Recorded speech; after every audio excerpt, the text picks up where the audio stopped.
Hello everybody and welcome to our channel. Today we'll be talking about creating fiber coverages. We'll go over the build process, how to edit your path before you save, and some useful settings we built into this feature to help you guys along. Let's go ahead and get started here.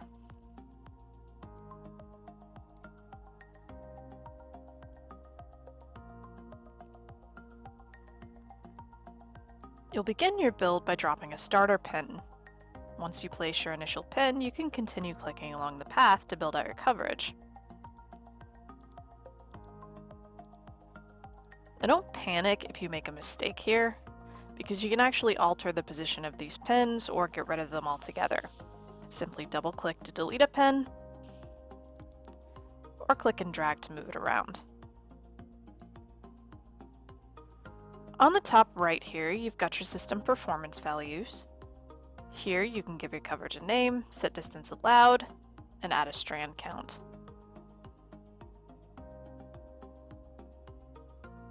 Coverage name should be unique so that it can be identified if it's returned in a path analysis or an end user submission.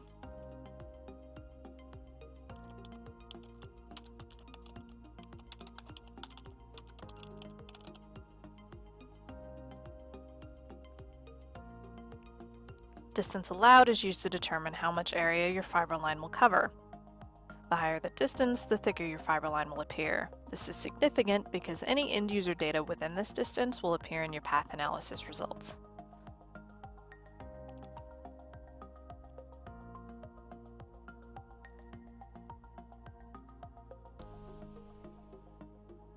Next, we have the notes field, which is for your record keeping purposes. It holds a decent amount of data, so go ahead and plug in whatever you feel is necessary.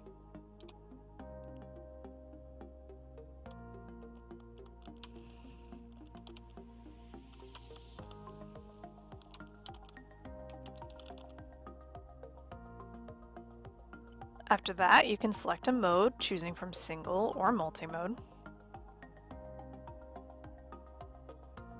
And then with type selection, you can choose from transport or distribution mode.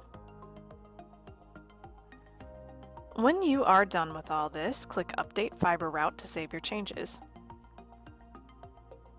If you found this content helpful, please like and subscribe. That is all I have for now, guys, but if you want to find out how to edit fiber coverages, please join us for part 2, Editing Fiber Coverages. Thank you for joining us, and I will see you for the next one.